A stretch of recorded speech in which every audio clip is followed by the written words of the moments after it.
The Ones Who Walk Away from Omelas by Ursula Le Guin. With a clamor of bells that set the swallows soaring, the festival of summer came to the city of Omelas, bright towered by the sea. The rigging of the boats in the harbour sparkled with flags. In the streets between houses, the red roofs and painted walls, between old moss-grown gardens, and under avenues of trees, past great parks and public buildings, processions moved. Some were decorous, old people in long stiff robes of mauve and grey, grave master workmen, quiet, merry women carrying their babies and chatting as they walked. In other streets the music beat faster, a shimmering of gong and tambourine, and the people went dancing. The procession was a dance. Children dodged in and out, their high calls rising, like the swallows crossing flights over the music and the singing. All the processions wound towards the north side of the city, where on the great water meadow, called the Green Fields, boys and girls, naked in the bright air, with mud-stained feet and ankles, in long lithe arms, exercised their restive horses before the race. The horses wore no gear at all, but a halter without a bit. Their manes were braided with streamers of silver, gold, and green. They flared their nostrils and pranced, and boasted to one another. They were vastly excited, the horse being the only animal who has adopted our ceremonies as his own. Far off to the north and the west, the mountains stood up half encircling Omelas, on her bay. The air of the morning was so clear that the snow still crowned the 18 peaks, burned with white gold fire across the miles of sunlit air, under the dark blue of the sky. There was just enough wind to make the banners that marked the racecourse snap and flutter now and then. In the silence of the broad green meadows, one could hear the music winding through the city streets, farther and nearer, and ever approaching, a cheerful faint sweetness of the air that from time to time trembled and gathered together and broke out into great joyous clanging of bells. Joyous. How is one to tell about joy? How describe the citizens of Omelas? They were not simple folk, you see, though they were happy, but we do not say the words of cheer much any more. All smiles have become archaic. Given a description such as this, one tends to look next for the king, mounted on a splendid stallion, and surrounded by his noble knights, or perhaps in a golden litter, borne by great muscled slaves. But there was no king. They did not use swords, or keep slaves. They were not barbarians. I do not know the rules and the laws of their society, but I suspect they were singularly few. As they did without monarchy and slavery, so they also got on without the stock exchange, the advertisement, the secret police, and the bomb. Yet I repeat that these were not simple folk, not dulcet shepherds, noble savages, bland utopians. They were not less complex than us. The trouble is that we have a bad habit, encouraged by pedants and sophisticates, of considering happiness as something rather stupid.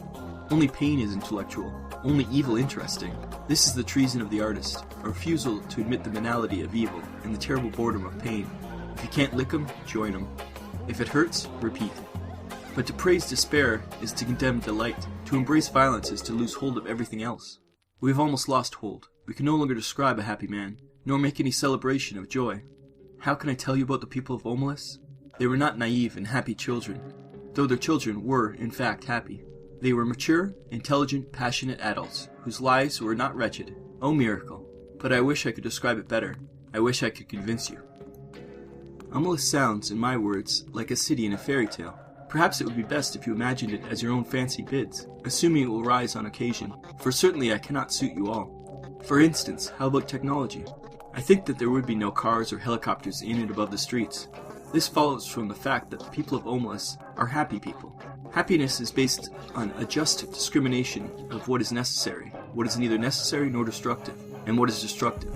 In the middle category, however, that of the unnecessary but undestructive, that of comfort, luxury, exuberance, etc., they could perfectly well have central heating, subway trains, washing machines, and all kinds of marvelous devices not yet invented here.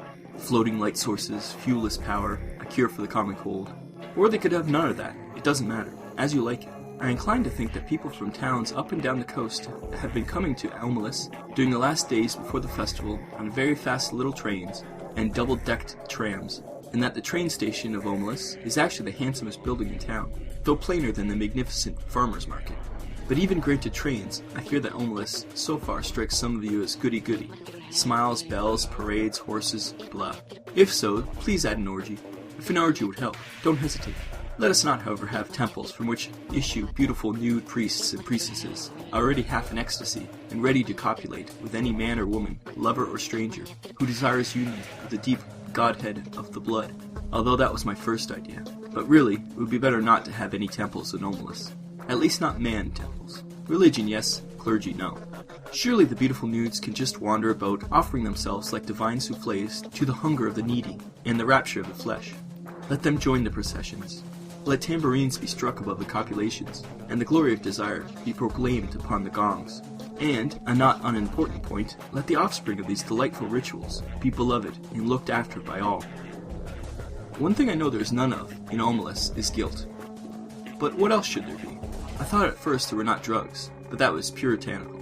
For those who like it, the faint insistent sweetness of Jerus may perfume the ways of the city, Jerus which first brings a great lightness and brilliance to the mind and limbs, and then after some hours of dreamy languor, and wonderful visions at last of the very arcana and inmost secrets of the universe, as well as exciting the pleasure of sex beyond belief, and it is not habit-forming. For more modest tastes, I think there ought to be beer.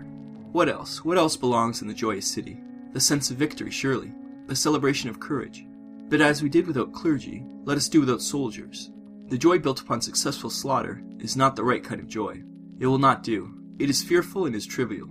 A boundless and generous contentment, a magnanimous triumph, felt not against some outer enemy, but in communion with the finest and fairest of the souls of all men everywhere, and the splendor of the world's summer. This is what swells in the hearts of the people of Omelas, and the victory they celebrate is that of life. I really don't think many of them need to take Jerus.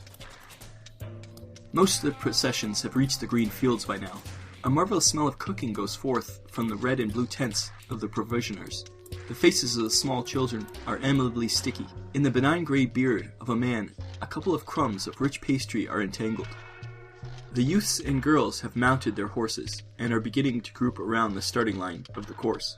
An old woman, small, fat, and laughing, is passing out flowers from a basket, and tall young men wear her flowers in their shining hair. A child of 9 or 10 sits at the edge of the crowd, alone, playing on a wooden flute. People pause to listen, and they smile. But they do not need to speak to him, for he never ceases playing, and never sees them, his dark eyes wholly wrapped in the sweet, thin magic of the tune. He finishes, and slowly lowers his hands holding the wooden flute. As if that little private silence were the signal, all at once a trumpet sounds from the pavilion near the starting line. Imperious, melancholy, piercing, the horses rear their slender legs, and some of them neigh in answer. Sober-faced young riders stroke the horses' necks and soothe them, whispering, "Quiet, quiet there, my beauty, my hope." They begin to form a rank along the starting line. The crowds along the racecourse are like a field of grass and flowers in the wind. The festival of summer has begun. Do you believe? Do you accept the festival, the city, the joy? No? Then let me describe one more thing. In a basement under one of the beautiful buildings of Omelas, or perhaps in the cellar of one of its spacious private homes, there is a room. It has one locked door and no window. A little light seeps in dustily between the cracks in the boards, second-hand, from a cobwebbed window somewhere across the cellar. In one corner of the little room, a couple of mops, with stiff, clotted, foul-smelling heads stand near a rusty bucket. The floor is dirt, a little damp to the touch, as cellar dirt usually is. The room is about 3 paces long and 2 wide. A mere broom closet, or disused tool room. In the room a child is sitting. It could be a boy or a girl. It looks about 6, but is actually nearly 10. It is feeble-minded. Perhaps it was born defective, or perhaps it has become imbecile through fear, malnutrition, and neglect. It picks its nose, and occasionally fumbles vaguely with its toes or genitals, as it sits hunched in the corner farthest from the bucket and the 2 mops. It is afraid of the mops. It finds them horrible. It shuts its eyes, but it knows the mops are still standing there. And the door is locked, and nobody will come. The door is always locked, and nobody ever comes, except that sometimes the child has no understanding of time or interval. Sometimes the door rattles terribly and opens, and a person or several people are there. One of them may come in and kick the child to make it stand up. The others never come close, but peer in at it with frightened, disgusted eyes. The food bowl and the water jug are hastily filled. The door is locked, the eyes disappear. The people at the door never say anything, but the child, who has not always lived in the tool room, and can remember sunlight and his mother's voice, sometimes speaks. "I will be good," it says. "Please let me out, I will be good." They never answer. The child used to scream for help at night, and cry a good deal, but now it only makes a kind of whining, and it speaks less and less often. It is so thin there are no calves to its legs. Its belly protrudes. It lives on a half-bowl of cornmeal and grease a day. It is naked.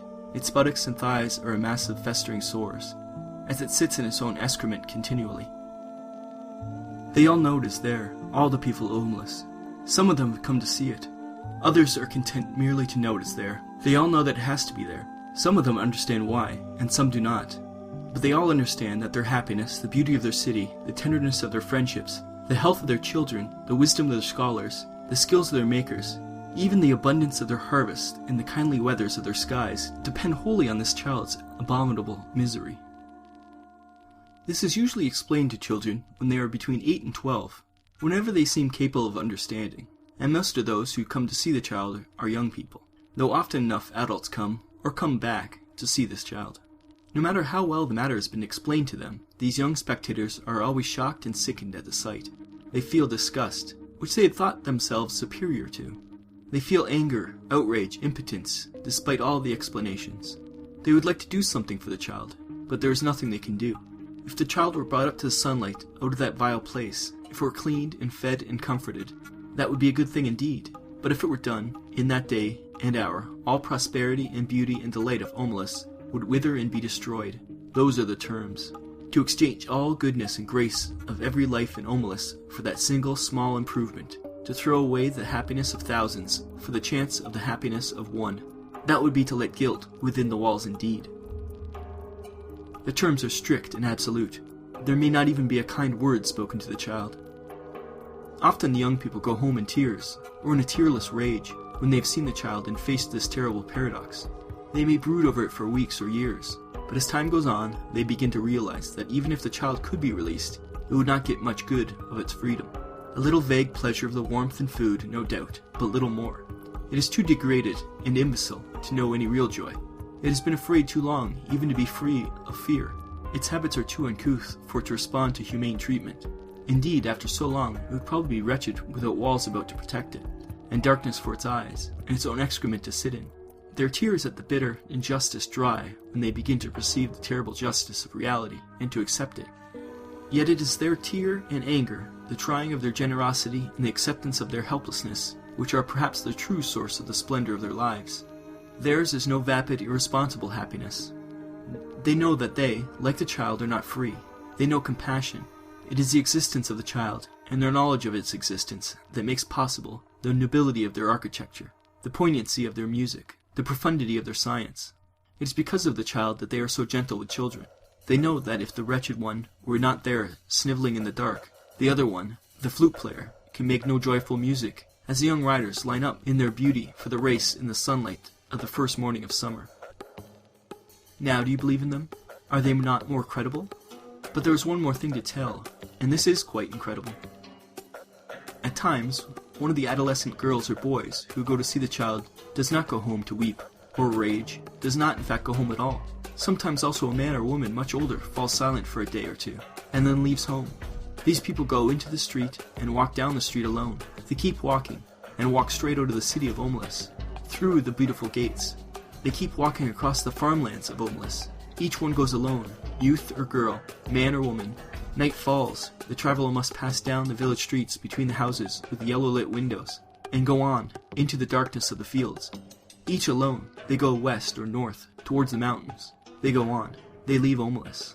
They walk ahead into the darkness, and they do not come back. The place they go towards is a place even less imaginable to most of us than the city of happiness. I cannot describe it at all. It is possible that it doesn't exist. They seem to know where they're going, the ones who walk away from Omelas.